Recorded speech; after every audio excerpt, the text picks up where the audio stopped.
एक कबूतरों का समुदाय था। अब हुआ यूं कि उनके राजा के घर एक मुर्गे ने जन्म ले लिया। अब सब हैरान कि भाई कबूतर के घर मुर्गा कैसे है। पर उससे भी बड़ी चिंता इस बात की थी कि भाई कल को जब ये मुर्गा उनका राजा बनेगा तो नेतृत्व कैसे करेगा, जबकि वो खुद तो उड़ नहीं सकता। तो महामंत्री ने कहा कि मुर्गा हुआ तो क्या हुआ, पंख तो है, हम इसे उड़ाएंगे।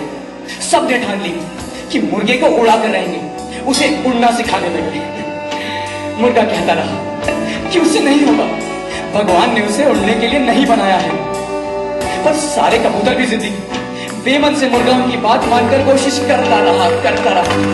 बार बार गिरता, फिर उठता, फिर गिरता, और एक दिन कुछ ऐसा चमत्कार हुआ कि वो उड़ने लगा। हाँ, एक मुर्गा उड़ने लगा। सब खुश हो गए और सबसे ज्यादा खुश हुआ वो मुर्गा खुद। पहली बार उड़ने की खुशी में वो उड़ता चला गया और उड़ते उड़ते अपने इलाके से काफी दूर एक दूसरे इलाके में चला गया। वहां उसने देखा कि ये इलाका तो चमत्कारी है। उस इलाके में सब कुछ सोने का था, पेड़ फूल पत्ती सब। उसकी आंखें चंदी आ गई। वो तुरंत वापस आया और सबको स्वर्ण इलाके के बारे में बताया। उसने कहा कि उन सबको ये इलाका छोड़कर स्वर्ण इलाके में जाकर रहना चाहिए। पर किसी ने उसकी बात पर भरोसा नहीं किया। सबको लगा कि वो झूठ बोल रहा है। सब उससे सबूत मांगने लगे। तो सबूत लाने अगले दिन वो फिर उड़ चला उसी इलाके की ओर।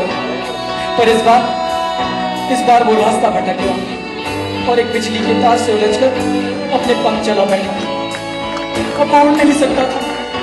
अपने समुदाय को स्वर्ण इलाके में ले जाने का उसका सपना चूर चूर होता नजर आया। पर वो इतनी जल्दी हार मानने वालों में से नहीं था।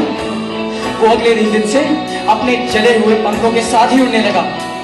सारे कबूतर उससे बोले कि तू अब कैसे उड़ेगा, तेरे तो पंख ही जल गए हैं। जानते हैं उसने क्या जवाब दिया? जानते हैं उसने कहा, याद है कुछ दिन पहले तक ये मैं कहा करता था कि मैं तो एक मुर्गा हूं, उड़ नहीं सकता, पर आप लोग मेरे पीछे पड़े थे। तब मैं ना ही उड़ना जानता था और ना ही उड़ना चाहता था, पर फिर भी मैं उड़ा, एक मुर्गा उड़ा।